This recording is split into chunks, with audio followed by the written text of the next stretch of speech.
माजी गृहमंत्री अनिल देशमुखांना मेडिकलसाठी जेजे रुग्णालयात नेण्यात आलेलं आहे। 100 कोटींच्या घोटाळ्याच्या आरोपात अनिल देशमुख सध्या अटकेत आहेत। देशमुखांना 6 नोव्हेंबरपर्यंत कोठडी सुनावण्यात आली आहे। आर्यन खान 25 कोटी डील प्रकरणी शाहरुखची मॅनेजर पूजा ददलानीचं सीसीटीव्ही फुटेज सध्या पोलिसांच्या हाती लागल्याची माहिती सूत्रांकडून मिळते।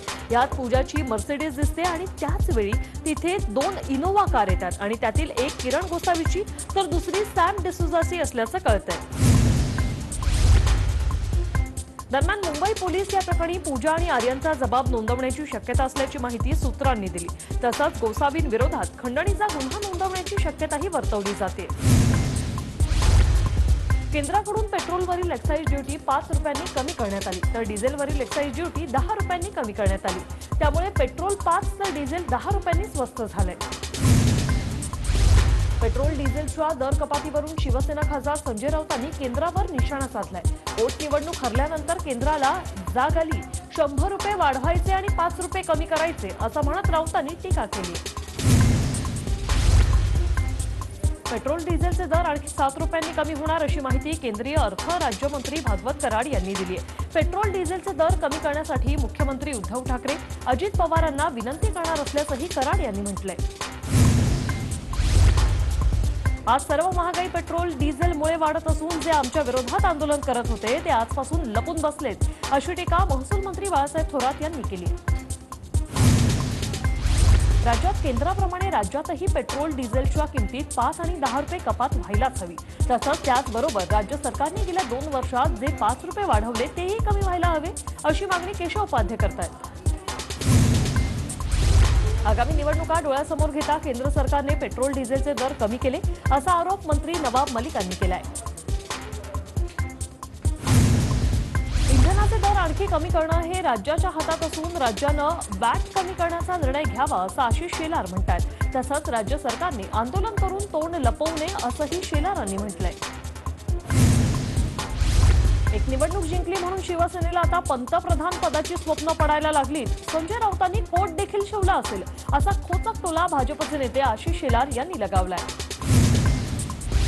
हे कधीच कोट शिवत नाही आणि पंतप्रधान पदाची स्वप्न कुणी पाहायची हे 2024 मध्ये समजेल असा पलटवार खासदार संजय राऊतांनी आशिष शेलारांवर केलाय। केंद्राने राज्याच्या 50,000 कोटी रुपयांचा जीएसटी थकवलेला आहे। केंद्र सरकार राज्याच्या अडचणी वाढवत असून केंद्राने आणखी अडचणी वाढवू नये असं आवाहन महसूल मंत्री बाळासाहेब थोरात यांनी केंद्र सरकारला दिलंय। समीर वानखेडेंविरोधात भीम आर्मी स्वाभिमानी रिपब्लिकन संघटनेनं जात पडताळणी समितीकडे तक्रार दाखल केली। समीर वानखेडेंनी खोटा दाखला देऊन नोकरी मिळवल्याचा आरोप भीम आर्मीने केलाय। तपास यंत्रणा केंद्राच्या दबावाखाली काम करतायत असा घणाघात संजय राऊतांनी केला।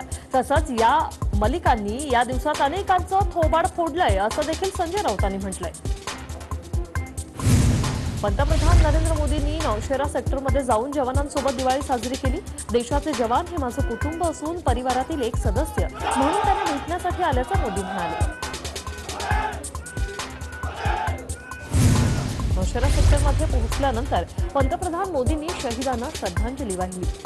सर्जिकल स्ट्राईकमध्ये नौशेराचं मोठं योगदान आहे। अशांतता पसरवणाऱ्या शत्रूला जवानांनी सडेतोड उत्तर दिलंय असं पंतप्रधान मोदी म्हणतात।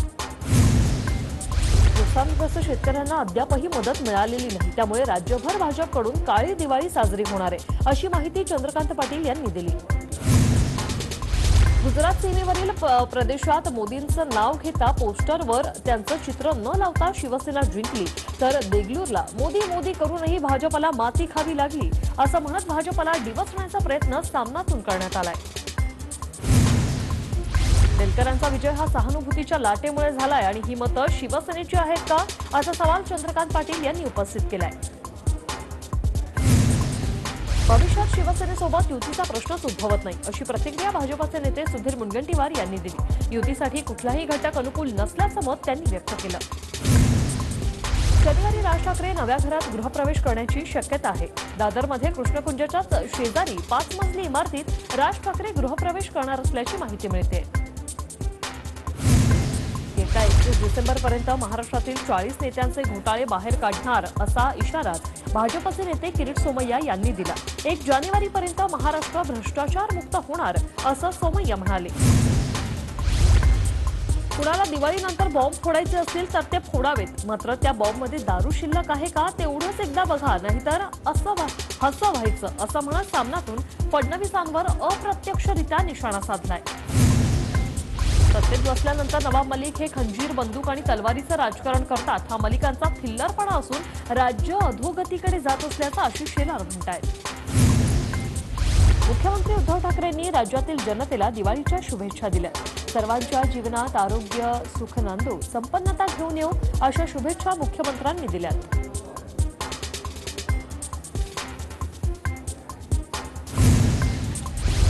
राज्याचे गृहराज्यमंत्री शंभूराज देसाईंनी साताऱ्यात कुटुंबियांसोबत दिवाळी साजरी केली आणि त्यांच्या पत्नी स्मिता देसाईंनी त्यांचं औक्षण करत त्यांना शुभेच्छा दिल्या।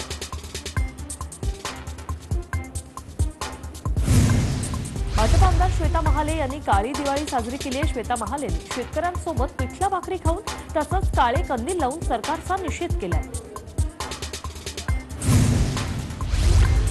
दिवाळीनिमित्त शरद पवारांच्या गोविंदबाग निवासस्थानी कार्यकर्त्यांनी तुफान गर्दी केली।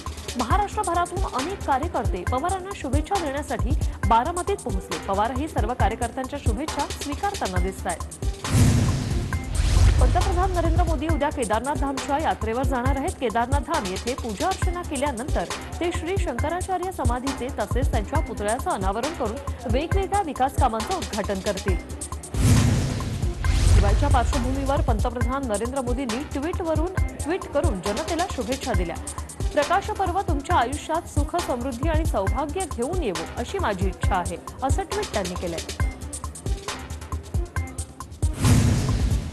सर्वांना दिवाळीच्या हार्दिक शुभेच्छा। प्रकाश आणि आनंदाचं हे महापर्व सर्वांच्या आयुष्यात ऊर्जा, प्रकाश, आरोग्य आणि समृद्धीने उजळून निघू दे अशा शुभेच्छा गृहमंत्री अमित शहा यांनी दिल्यात। एनसीबीचे झोनल डायरेक्टर समीर वानखेडेंच्या पत्नी अभिनेत्री क्रांती रेडकर यांनी कुटुंबियांसोबत दिवाळी साजरी केली। नणंद यास्मिन वानखेडेसोबत दिवे लावतानाचे फोटो क्रांती रेडकर यांनी इंस्टाग्रामवर शेअर केले। येणारी दिवाळी कोरोनामुक्तीची ठरेल असा विश्वास व्यक्त करत नितीन गडकरींनी सर्वांना दिवाळीच्या शुभेच्छा दिल्या। परमबीर सिंहांनी चांदीवाल आयोगासमोर प्रतिज्ञापत्र सादर केल्याचं वृत्त पीटीआय वृत्तसंस्थेने दिलं। देशमुख प्रकरणात आणखी पुरावे नसल्याचं परमबीर सिंहांनी प्रतिज्ञापत्रात म्हटल्याची माहिती मिळते। परमबीर सिंग यांना विदेशात कोणी पाठवलं असा सवाल काँग्रेस प्रदेशाध्यक्ष नाना पटोलेंनी विचारलाय। तसंच यामागे भाजपचे कोणते मोठे नेते आहेत असा सवालही त्यांनी उपस्थित केलाय। उस्मानाबादचे पालकमंत्री शंकरराव गडाख हे त्यांच्या संस्थेतील कर्मचाऱ्याच्या आत्महत्येला जबाबदार आहेत। त्यांनी राजीनामा द्यावा अशी मागणी भाजपने केली। त्यावर माझा दोष असल्याचा एकतरी पुरावा आहे का असा सवाल गडाख यांनी विरोधकांना विचारलाय।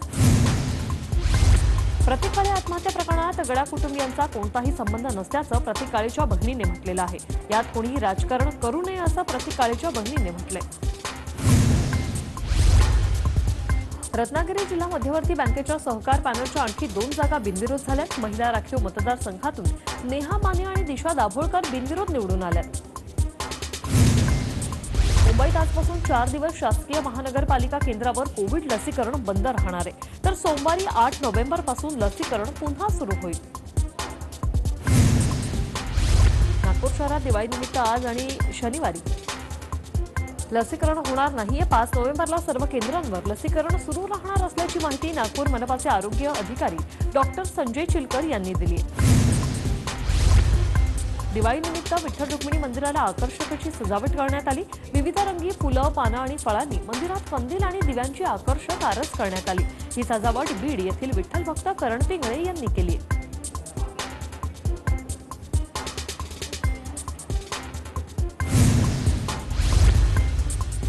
नाशिकच्या ऐतिहासिक काळाराम मंदिरात नरक चतुर्दशी साजरी करण्यात आली आणि यावेळी श्रीराम, लक्ष्मण आणि सीता यांच्या मूर्तीला तेल, उटणं लावून अभ्यंग स्नान घालण्यात आलं। त्यानंतर श्रींच्या मूर्तीची महापूजा आणि अभिषेक करण्यात आला।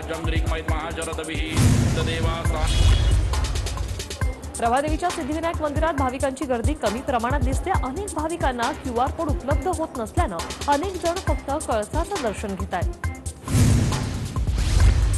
दिवाळीनिमित्त करवीर निवासिनी अंबाबाई मंदिरात भाविकांनी पहाटेपासून गर्दी केली। सणाच्या दिवशी देवीच्या दर्शनासाठी भाविकांची रांग लागली। स्थानिक भाविकांसह राज्यभरातील भाविकांचा यात समावेश आहे। डोंबिवलीत मनसेच्या वतीने आयोजित करण्यात आलेल्या तेजोमय नाद ब्रह्म या दिवाळी पहाट कार्यक्रमाचं आयोजन करण्यात आलं। यावेळी ज्येष्ठ शास्त्रीय गायिका टिकेकरांनी उपस्थितांची भरभरून दाद मिळवली।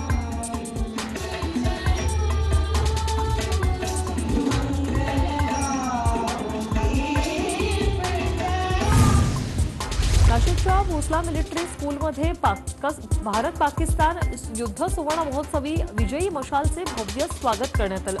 यावेळी भोसला मिलिटरी स्कूलमधील विद्यार्थ्यांनी संचलन करत मशालीला मानवंदना दिली। पुण्यात खेड येथील हुतात्मा राजगुरू सायकलिस्ट क्लबच्या सायकलवारीला सुरुवात झाली। क्लबच्या 9 सदस्यांनी किल्ले शिवनेरी ते कन्याकुमारी असा 1500 किलोमीटरचा प्रवासाचा शुभारंभ केलाय। देगलूरमधील भाजपचा पराभव जनतेच्या शापामुळे झाल्याची प्रतिक्रिया राष्ट्रवादीचे आमदार अमोल मिटकरी यांनी दिली। तसंच इडापिडा टळू दे, देशभरात महाविकास आघाडीचं सरकार येऊ दे असंही त्यांनी म्हटलंय। आर्यन प्रकरणातील सॅम डिसूजानं अटकपूर्व जामिनासाठी हायकोर्टात अर्ज दाखल केला। आर्यन केस दाबण्यासाठी 25 कोटींची डील झाल्याचा आरोप आहे। यात सॅमचाही सहभाग असल्याचा आरोप आहे। शनिवारपासून सोलापूर पुणे हुतात्मा एक्सप्रेस रोज धावणार। आठवड्यातील 5 दिवसांऐवजी आता रोज एक्सप्रेस धावणार आहे। दुहेरीकरण आणि विद्युतीकरणामुळे वाहतुकीला वेग आलाय।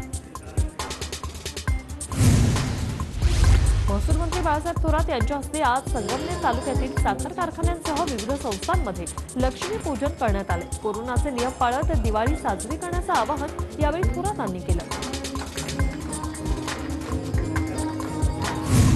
भाजपचे प्रदेशाध्यक्ष चंद्रकांत पाटील यांनी कोल्हापुरातील आपल्या घरी कुटुंबियांसोबत दिवाळी साजरी केली। यावेळी चंद्रकांत पाटील यांना दिवाळीच्या शुभेच्छा देण्यासाठी कार्यकर्त्यांनी देखील गर्दी केली होती। देशाची राजधानी नवी दिल्लीच्या प्रदूषणात मोठी वाढ झाली। नवी दिल्लीतील AQI 340 वर पोहोचलेला आहे आणि वृद्ध आणि लहान मुलांनी काळजी घेण्याचं आवाहन दिल्ली सरकारने केलं। नागपुरात वंजारी नगर येथे दिवाळी पहाट कार्यक्रमाला नागरिकांनी उपस्थिती लावली। यावेळी मान्यवरांनी गाडी सादर करत श्रोत्यांची पहाट सुरेख केली।